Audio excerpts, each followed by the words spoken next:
What's up, everybody? It's your boy TB. Love it.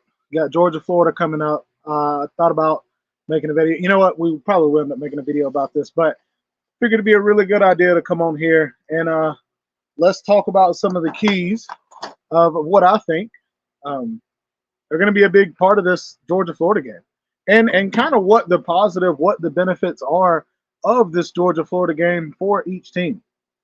And so, you know what? We'll start out with Georgia. Of course, the obvious. You've got Georgia going into this game that they're number one in the nation. So, what are they thinking? Hey, just keep winning. Just keep doing your job. Keep the main thing the main thing. Of course, you've heard that so many times. You're going to see a Georgia team that is off, been off for 2 weeks. You're going to see a Georgia team that has had 2 weeks to prepare, not just for Florida, but prepare for themselves to be without Brock Bowers. And that's big. If you think about it, this is, like I said in the video, it's not Georgia being down by 7 and Brock Bowers going down and it's crunch time and you need somebody to step up. No, you had a bye week. What's up, Jacob? You had a bye week in order to prepare for this. You had a bye week for everybody to go, okay, we all got to step up. A whole bye week. Then you have this whole week of the Florida-Georgia game, Georgia-Florida game. You have that. So there's 2 weeks now going into, hey, this is who we are. This is who we are without Brock. Everything's okay. We're ready for this. And for me, personally, I think we're going to destroy Florida. I have hyped up Florida, not in a bad way, but I have said that their passing game is pretty good, and they've proven it. They've beaten some pretty good opponents. They've shown that. But this is the SEC. Everybody beats everybody. And I know people are like, yeah, but this is the Georgia-Florida game. It's tough, TB. It's tough, TB. It's a rivalry. Anybody can beat it? No. We saw Kentucky run for 7,000 yards on Florida's defense. We have a better line than Kentucky. Kentucky ran for nothing on Georgia. Georgia ran for everything on Kentucky. So, I know transitive property. People start doing backflips and tearing the paint off the walls if they had walls. But what's up, Daniel? But I'm going to say that I think Georgia is going to just out physical Florida, like just out capital physical, out physical Florida. And I think it's going to start in the first half. I think by second quarter they start to blow it open, at least by third. And I know Florida's going to give us a game. They have a passing game. They have a good quarterback. We saw Vanderbilt score on the first drive against us. But I love that this Georgia team is showing grit. They're showing that, hey, we're good. We're okay. They move on very, very quick from the last play, the last drive, the last touchdown. And another big thing from Georgia is I think this is going to help with recruiting as far as asking when was the last time Florida Georgia was competitive. I want to say it was a couple of years ago when Florida beat us. It was when they had Kyle Pitts and Kyle Trask. But I know that Georgia in recruiting right now has the #1 class. They're dominating. But I think this game, because you're going to have players that are there. They can't be there officially, but they can be there on unofficial visits. I think you're going to have a lot of players there. And I think what this game does for recruits, and I hear it from every recruit that goes to Georgia, this game was huge because of the neutral site. How big was this rivalry? Yes, Georgia versus Auburn's a big rivalry. Auburn has an amazing home crowd. They have a great atmosphere. But this is like nothing other. And I think that's going to be big for Georgia. But it's also going to be big for Florida.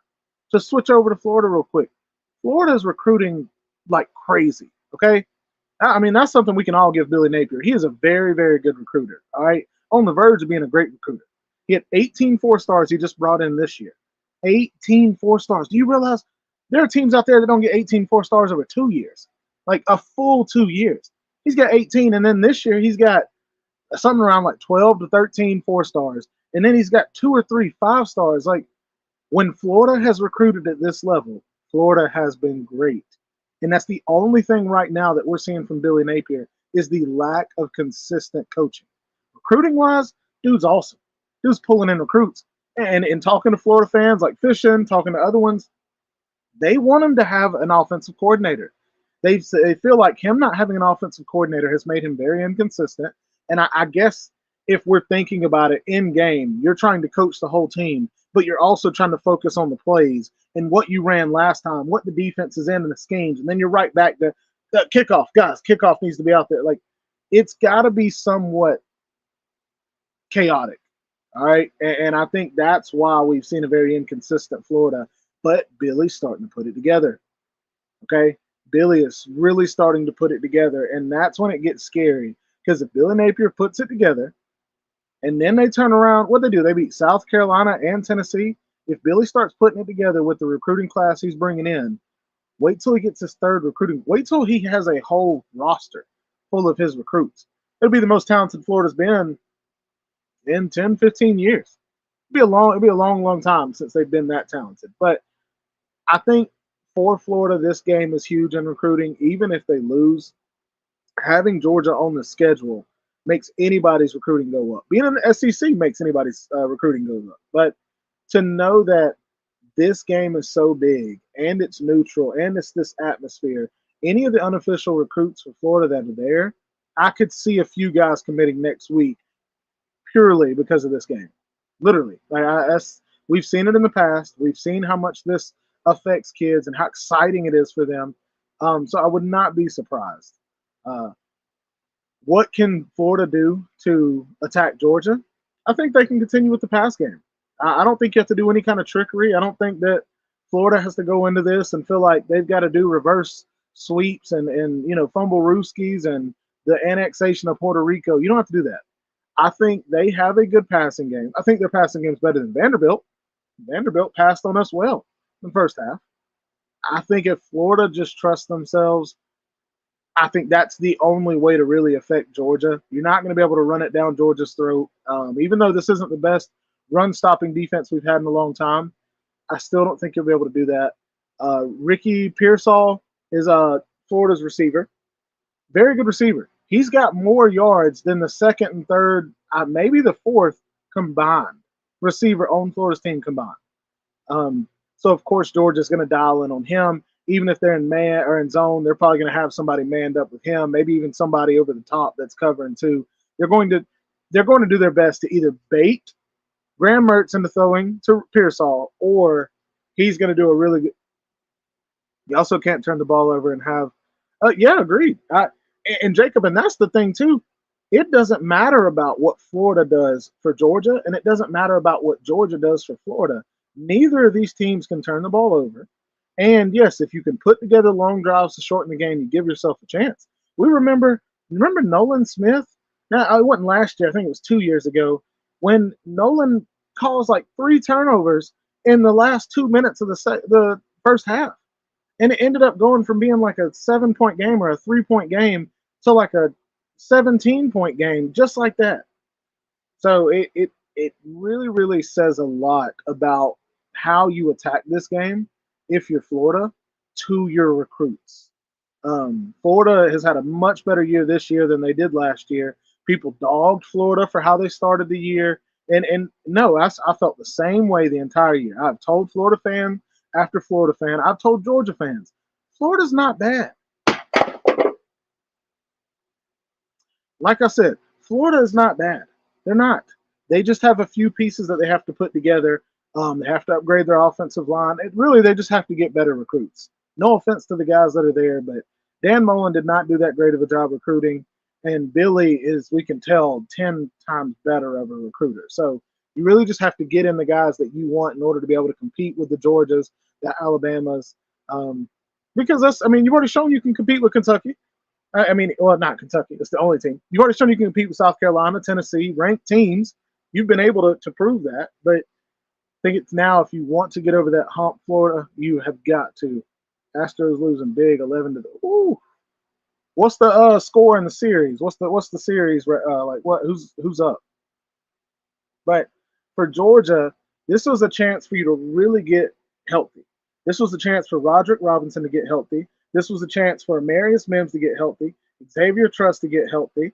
Let me keep going. Kendall Milton to get healthy. What was it? We had like 6 defensive players that need to get healthy. You're finally starting to see this Georgia team, and we saw it the last 2 games. As we're getting healthier, we're getting strong.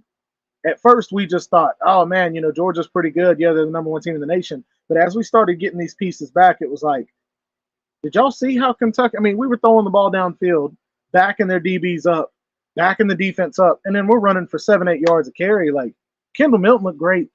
Dejon Edwards looked amazing. And he is the running back that we all thought him to be. Man is super shifty. He's effective in short space. Doesn't have the breakaway speed. We haven't had that in Georgia in a while. But we don't need it. Like, yeah, we would love to have it. Don't get me wrong, but we're still a very, very good team even without it. So it's just a really, really fun aspect going into this game of what is the best way to attack each other. I think for Kirby, if he knows Graham Mertz is an experienced passer, I could see him easily dialing up the pressure, but I could see him easily not and playing it like he does a lot of these experienced quarterbacks and backing up into his own. You saw what he did with Vanderbilt. We literally let everything underneath the entire that first drive, and still got picked apart, and it ended up being a miscommunication and coverage touchdown Vanderbilt. And then he tightened up the rest of the game, and you saw that go away.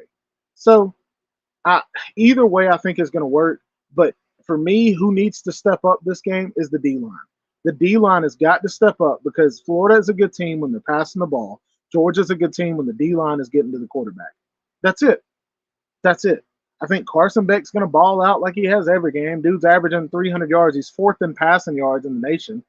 Like, come on, dude. The only reason he's not up for Heisman is because his numbers, as far as touchdown to interception ratio. But still, passing yards are passing yards. This dude is putting them up. So yeah, I think for me that's it. I think that's kind of where I'm going with this, or what I'm leaning towards is Georgia has to go through and make a statement to prove to everybody that they still are Georgia. Florida has to go into this game and make a statement that they're continuing to get better.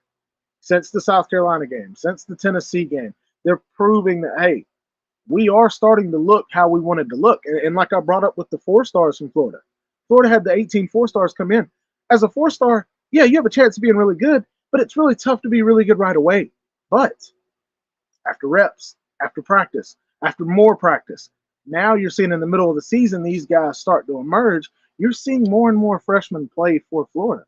By the end of the year, I don't know how many out of that 18, but I would bet money that a good number of that 18 is going to be out there on the field either starting or rotating and playing. And going into next year, I could see all 18 starting or rotating in. So that's huge. The guys that are coming in, I think they have the DJ Lagway kid coming in. You got 2 more 5-stars coming in. I'd not be surprised if a lot of those guys started day one. And yes, this Florida team will be young, but can you imagine them in 3 years, 2 years? Florida's going to be scary. And that's why, as a Georgia fan, I'm not giving them any slack. I'm giving them their credit. I'm giving them their flowers, but I'm not giving them slack. They're going to be pretty good. We just have to do a good job of dominating them every time we can. That way, this game next year and the next couple of years is more intimidating to Florida than it is for us because they're going to have talent. They are. Other big games that are coming up around college football, I'm about to look that up. My main goal was to come on here and talk about the Georgia-Florida game. I was hoping that either Fishin or Falcon would come on here, and I would let them kind of give me their keys of what they think. But I'm looking for our secondary to have a huge game. I want the D-line to have a good game, but I'm looking for our secondary to have a really good game because our secondary is great. I really do. I think if any part of our team got an A+ grade, it's the secondary. I do. I think Carson Beck deserves an A+. The dude's decision making and processing is amazing, especially as a first-year starter. Yes, he's been at Georgia for 15 years. That's fine, but first-year starter, dude's doing pretty good. But I look for our secondary to either have a lot of batted balls or interceptions. They're not only are they good as far as covering, they're good at disguising coverage. That to me goes a long way when you're talking about a good secondary because that's what creates picks. That's what creates interceptions and bad throws and bad decisions by the quarterback. So, yeah, I know I just talked that entire time, but I'll say that's like I said, those are my keys to this game for each team. Look for Graham Mertz to not try to hit the home run early. I really see him going into this game, just trying to hit the check down, maybe a full drive, hitting the check down, just seeing how Georgia plays him. And then I could see possession after possession, them kind of going in. And they're going to bank on Georgia not starting out fast. They're going to look at it like if Georgia can start out slow, it will give us the opportunity to do what we want. And Georgia fans know. We've started out more started out slow more games than we haven't. And so if we start out slow, it's going to give Florida more time to see what we're running and see what they can run against us, which I know we're going to mix it up a good bit. But I could see them playing it safe and not trying to throw downfield or throw into coverage early. But some of the games you have coming up this weekend, you do have the Florida State Wake Forest game. I know a lot of Wake Forest fans are kind of excited about that. Some of the Wake Forest fans I've seen they're a little pissed off at their season. But you got Oklahoma versus Kansas. Kansas isn't a terrible team. They don't have their starting quarterback. Well, they may have him back. I don't think they do. But, going against Oklahoma. Oklahoma, they have to put this game away. Too many of these teams in the top 10 have been struggling against lesser competition, like bad competition. Oklahoma has to keep that. Like, you got to shut that out. Penn State's terrible offense, worst offense in the NFL by far. I mean, in college football by far, and in the NFL, worst offense of any high school team in the country. They play against Indiana. Florida State versus Wake Forest, like I told you. Oregon versus Utah. Utah coming out of a big game last week of beating USC, which we knew USC was overrated, but still USC. They're a pretty good team. Utah is going to have to go into Oregon, or Oregon's going into Utah. That's crazy. It's going to be a big game for Oregon to prove themselves. BYU versus Texas. I don't even know what to think about Texas. Duke versus Louisville. That is going to be a great game. 18 versus 20. I think that will be a huge game to watch. USC versus Cal is what it is. Tennessee versus Kentucky. One team that likes to run the crap out of the ball. Tennessee will run the crap out of the ball, but Tennessee also throws downfield. So I wonder how Kentucky is going to guard that. Washington plays Stanford. Vanderbilt versus Ole Miss. Vanderbilt's not terrible. Ole Miss, number 12, trying to prove themselves. Ohio State back to playing fierce competition, playing against Wisconsin. Yeah. Colorado plays UCLA, who's number 23 in the nation. It's going to be a big game for Colorado because this is that on the verge. Like, how good are you, Colorado? Are you good at beating teams that aren't in the top 25, or are you good at beating teams that are, in that 15 to 25 range? This is going to be big for them. UNC plays Georgia Tech. Georgia Tech is the upset machine. We've seen that. Lost to Bowling Green and then beat Miami all of a sudden. So curious to see how that goes. And then you got Oregon State versus Arizona. A lot of Oregon State fans feel like they should have been put in the top 10. It's hard to argue with them after you've seen some not so great games from some of the teams in the top 10. But teams like Oregon State don't get the benefit of the doubt. Teams like Oregon State really do not get the benefit of the doubt just because of who you are, your brand, your culture. You're going to have to do something to prove it, or else it just looks like another, team that just happened to have a fluke year. So that's what, that's my outlook on it. That's my look on all of it. Very curious as what we go through as Georgia fans looking at games like this. But yeah, I am excited. Let's gear up for a very good Georgia Florida game, and I think from here we gotta be able to take ourselves into the next couple of weeks. All right, Georgia can get out of this week and look strong. A lot of people shut up about the Brock Bowers deal. If Georgia struggles in this game offensively, people are going to bring up the Brock Bowers deal. They're going to. And then they're going to say, oh, no, you play Missouri next week. That's what they're going to do. And well said. Missouri's a very good football team. A very, very strong offense. And if it turns into a shootout, can we keep up without Brock? But that's only if we struggle. I think we'll be okay, but it doesn't matter what I think. They have to go out there and play the game. So that's it for me. Just wanted to come on here and really just kind of show in that way, just attack it. Yeah, that was it. That's it. If you guys have any questions, you can ask me real quick. Sorry. I'm going to do my best to, like I said, put up a video about the Georgia-Florida game, just kind of hitting some of these key points, and just seeing how, seeing how things go. But you guys be safe, and I'm going to call it a night. Yeah. Peace, y'all.